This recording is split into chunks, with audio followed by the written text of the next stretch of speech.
Айналайын апатай, деп бастапты хатын сіңлісі Гаухар. Қу тағдырдың маған көрсетері көп екен. Оқуымды бітіріп, өзіңді қуантармын-ақ деп едім. Бір алаяқтың арбауына түсіп, жер соғып қалдым. Қайтейін, ренжісең де айтпасқа амалым қалмады.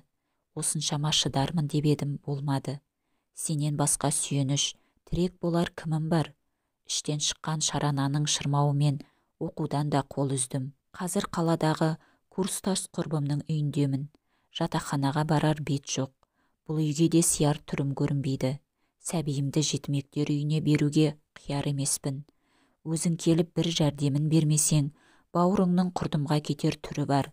Қалған жайды келсең естірсің.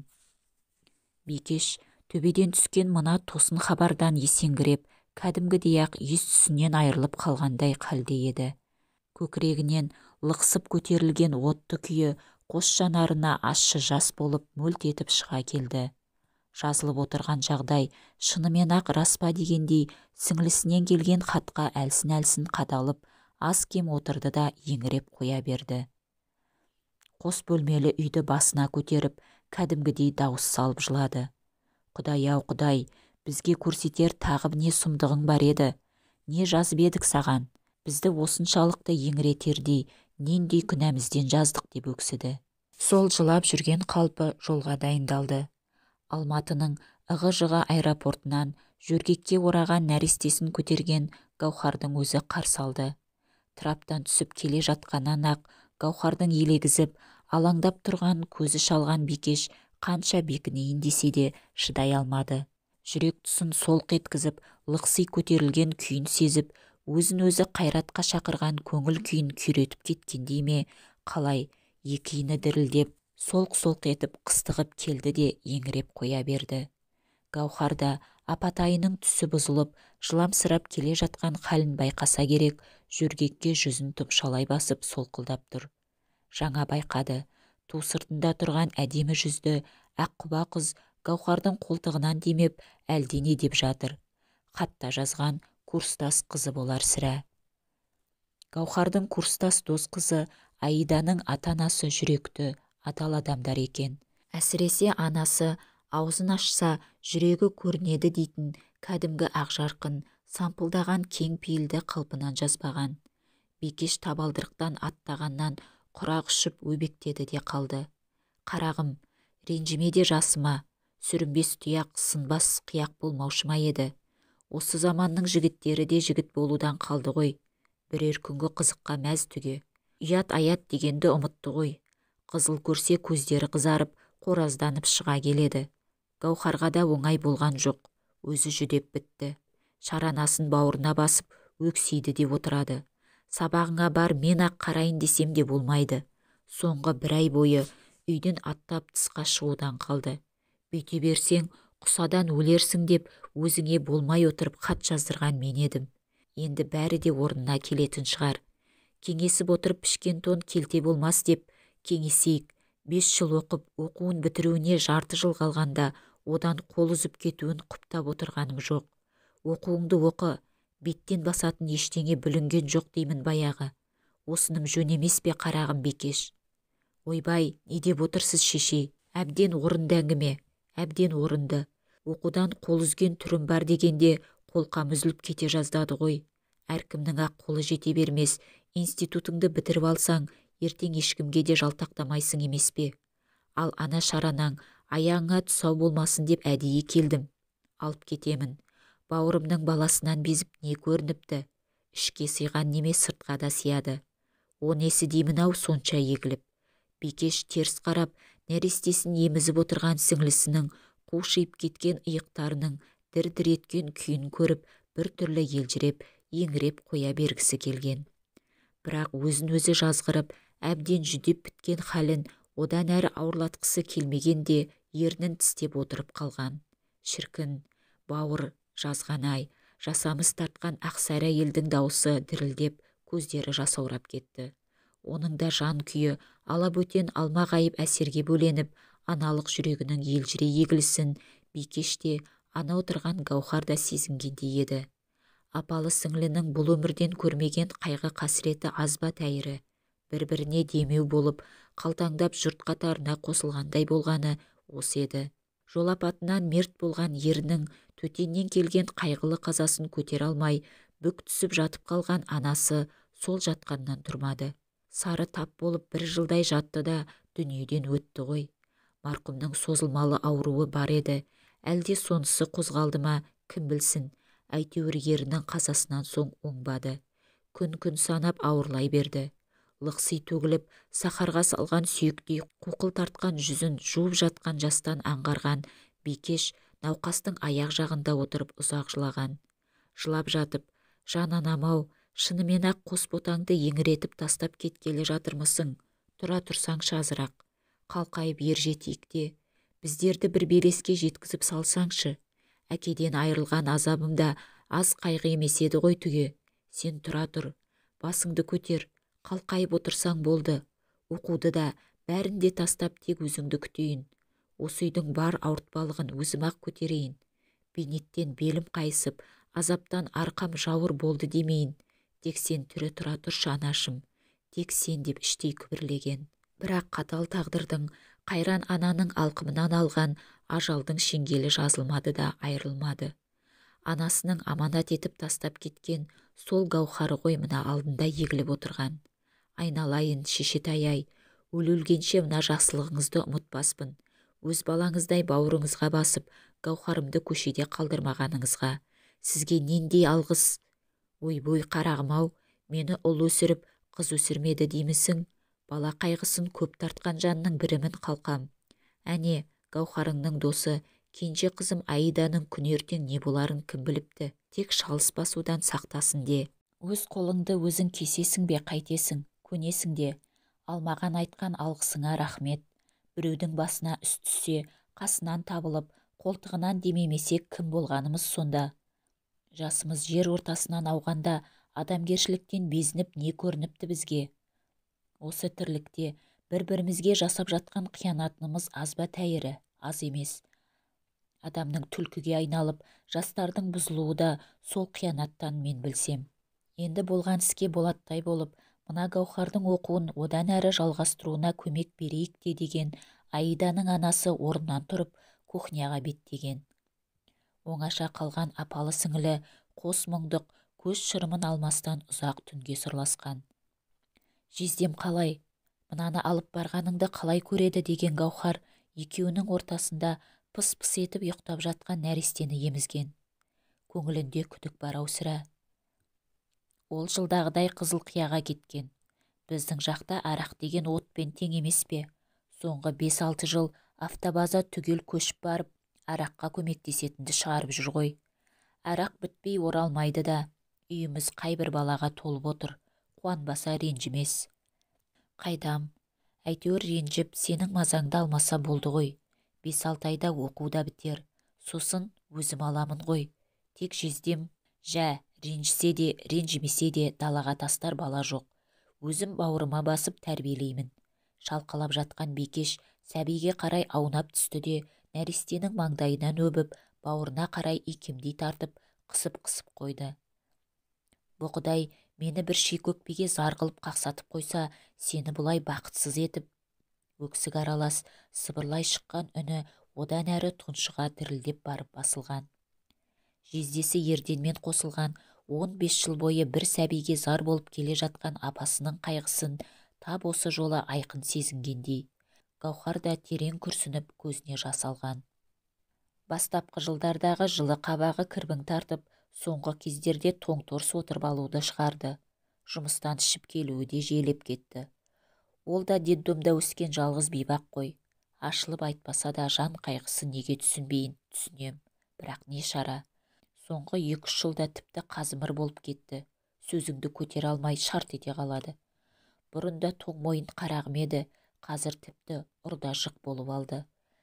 Ілінсуге ілік іздейді де тұрады. Мына шайың суып кетіпті деп бетіме кесені атып жібереді. Болмаса дастархан үстіне жарқ еткізіп төге салады. Талай көкала қойда етіп сабапты алды. Қайтейін, тепкісіне көніп келемін.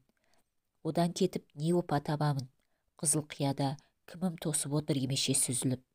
Бәлкім мына немеден кейін сабасына түсіп ақылға келер. Қайдам, Бикеш, қайдам? Екі ортада сенің басың дау бола ма деп қорқамын. Жә, ұйықтайық.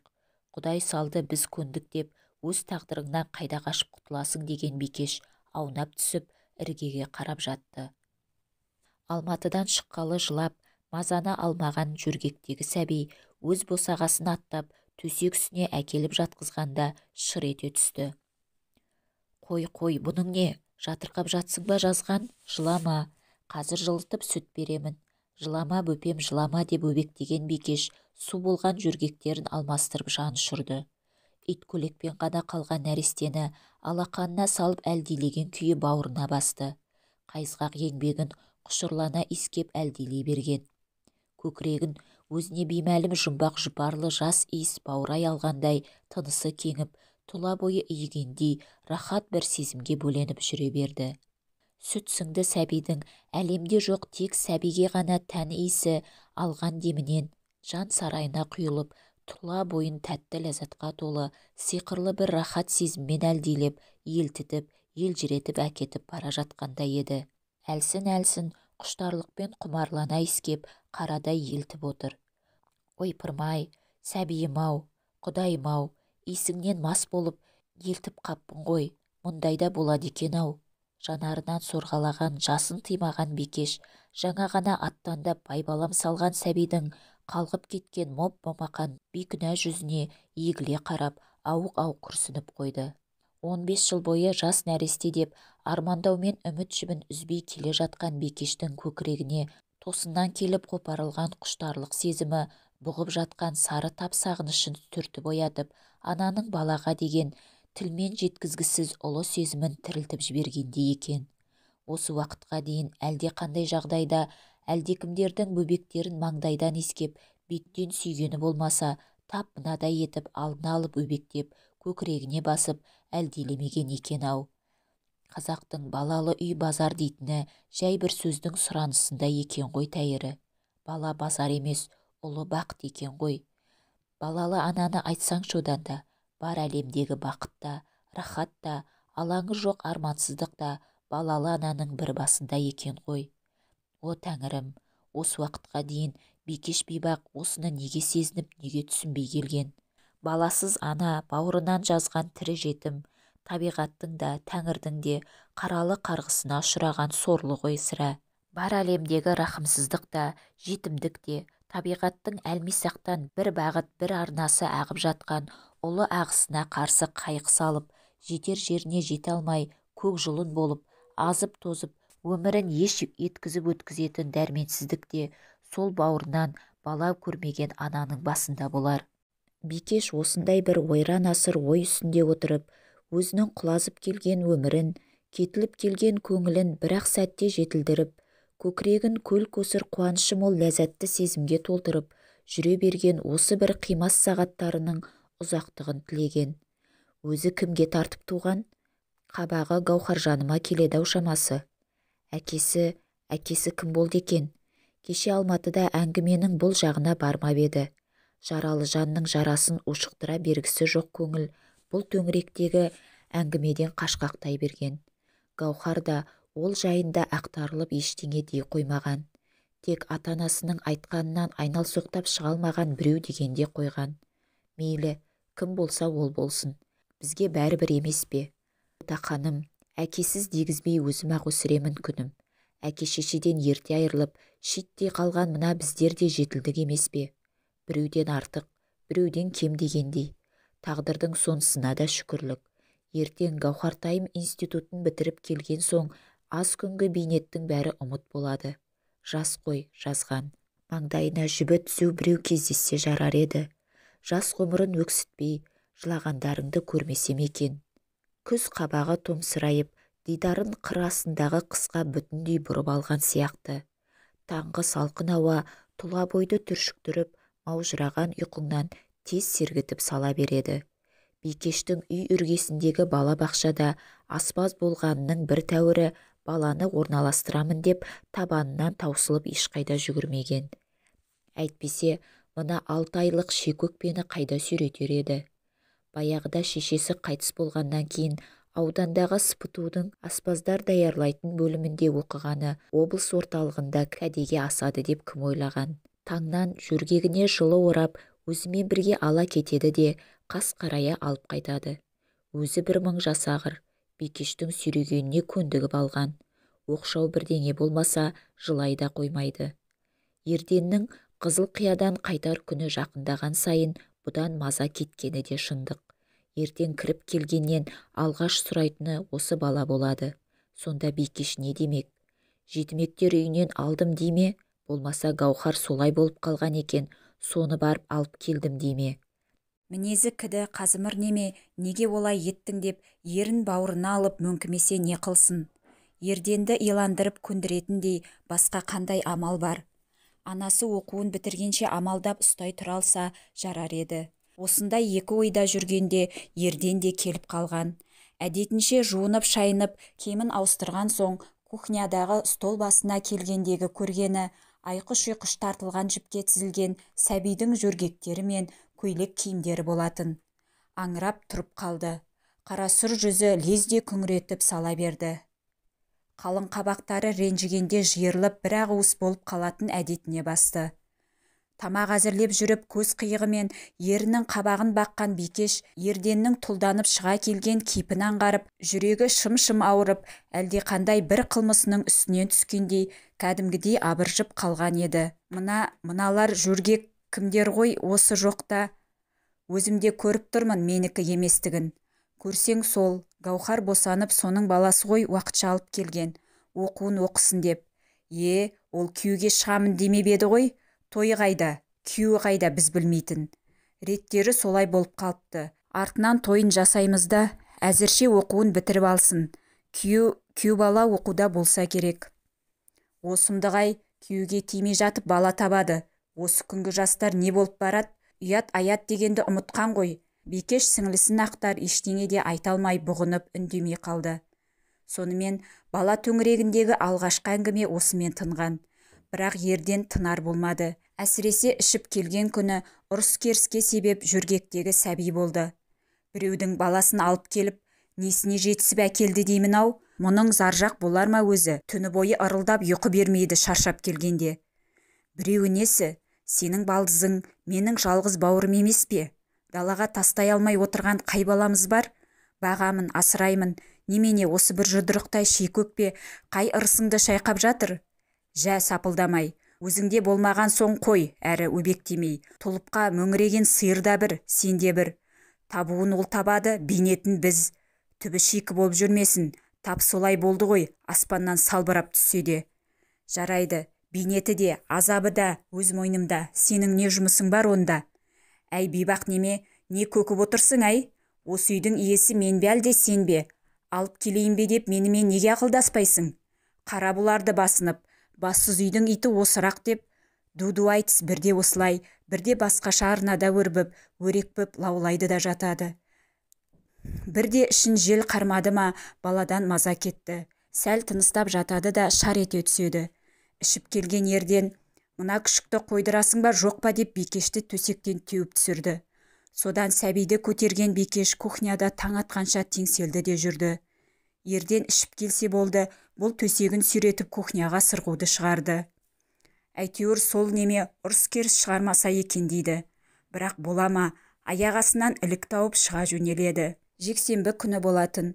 Баланы сүтке тойдырды да, жылы орап, аспалы керуетіне ұйықтатып, дүкенге жүгіріп кеткен. Қайтып оралса, есік шалқасынан ашық жатыр. Жан ұшырып төргі бөлмеге келсе, төсегінде бала жоқ. Әр жерде шашылып киімдері жатыр. Есі шығып кеткен Бикеш аңыраған қалпы далаға атып шықты. Алақтап жан жағына қарады. Есік алдында көрші үйдің кемпірі отыр екен. Жүгіріп соның қасына барды. Әжей-ау, масқара болдым ғой, жаңа ғана дүкенге кеткен арада үйге біреу түсіп баламды алып кетіпті, ұрлап кетіпті. Ұрлап кеткені несі? Сенің алдыңда ғана Ерден көтеріп шыға берді ғой баланы. Содан машинаға салып былай қарай жүріп кетті деп, жұрт сабылған орталық көшелердің бірін нұсқады. Ерден, онысы несі екен? Екі тізесі дір-дір еткен Бикеш кемпірдің қасына сылқ етіп отыра кетті. Сәлден кейін барып, есін жиған. Үйге келіп шашылып қалған баланың киімдерін жинастырып жүріп жылаған. Құдай-ау, Тағы не сыйлығың бар еді көрсететін? Тапатал түсте оны қайдала жөнелді екен, мерт қылмаса еді. Бір сұмдықтың болғанын жүрегі сезсе де, Бикеш үйден аттап шыға алмай, алас ұрып елеңдеумен болды. Алас ұрғанда қайда бармақ, кімге шағынбақ, Әліптің артын күткен. Ойбай-ау, мына иттікіне, тоқтыны көтеріп ала қашқан қасқырдай жөргектегі сәбиді алды-артына қарамай ала жөнелгені несі? Сонда қайда бармақ? Масқара қылып жетімектер үйіне өткізіп жібермесін. Бірақ ондағылар туу туралы куәліксіз қабылдай алмас. Бикеш шынаяқтар салынған серванттың тасасына жасырып қойған куәлікті қолына алып ішін ашты. Міне, мынау Сырым Сүлейменовке берілген куәлік. Туған жылы бәрі жазылған. Сүлейменов деп жаздырыпты Гаухаржан. Әкеміздің атын өшірмесін деп әдейі жаздырған-ау. Сонда қайда бармақ? Жаным-ау, опырмай, мынандайда қара жүрек болады екен-ау. Жұдырықтай шекөкпе келгелі, талағы тарс айырылып, баяғы Қазымыр әпербақандылығын дәуірлетіп жіберді. Біреудің баласы апарып таста, басқа масыл қылып, жылап мазамдалды деп шұбырта жөнеледі. Ендігі істеп отырғаны мынау. Сөйтіп ала сүріп қайда барарын, кімге мұңын шағарын білмей, елеңдеп отырғанда ерден келді. Өзі ептеп қызулама қалай. Ойбай-ау, бала қайда? Тірідей өлтірдің ғой мені деген Бикеш аңырап алдынан шықты. Әй, сен мені неге алдап келдің осы уақытқа дейін? Алдымен соны айтшы деген ерден мұның жағасына жармасты. Әлуетті қолдарымен сығымдай ұстап сілкіп-сілкіп жіберді. Біреудің баласын алып келгеніңмен қоймай, жолдан тапқан жасырады, қара бұларды, ерденді ақымақ қылғылары келіп. Жоқ, олай бола қоймас. Алдағаны несі, нен айтасың? Көлгірсуін, міне, мынаны айтамын, мә оқы. Ерден умаждалған хатты Бикештің бетіне лақтырды. Бикеш енді түсінгендей, хатқа бар сырын төгілтіп жазған шығарау. Ал ол хат мынаның қолына түскен ғой. Ол жалма-жан жерде жатқан хатты алып оқи бастады. Айналайын апатай деп бастапты хатын тағы да. Бұл күнде оқуын алаңсыз оқып жатқанын, сол үшін де бұған шексіз разы екендігін айтыпты. Хатының дені Сырымның жайына арналыпты. Оның әкесі бір мықтының баласы екендігін, мұның жетім екендігін естіп білген әке шешесінің мұны шақырып алып, мұныңды қоймасаң оқудан қудырамыз деп қорқытқанын, баламыздың басын айналдырып алған сайқал деуге дейін барғандарын, ал жігіттің олардың құзырынан аса алмай жасықтық танытқанын тәпіштей тізіп жазыпты. Бар арманы әкесіз жетім атандырмай, сәбиін азамат етіп тәрбиелесем деу екендігін де атап өтіпті. Ендігі қалған 2-3 айға шыдасаң, баланы өз қолыма аламын ғой, жолдаманы өздеріңнің қастарында болайын деп облыс орталығына алдым депті. Оқыдың ба? Оқысаң сол. Ендігі жерде мына балада менің де сенің де шатағың жоқ. Ойбай-ау, не деп тұрсың? Алжасқаннан саумысың өзі? Саған не салмағымызды салдық? Сәбиде не құның бар? Қай ырысыңды шайқап жатыр деген Бикеш екі көзі шатынап, ашу ызаға булықты. Қайда жібердің? Айт шапшаң. Иттің иесі болса, түлкінің тәңірісі бар деген. Айт қазір, әйтпесе милицияға барамын.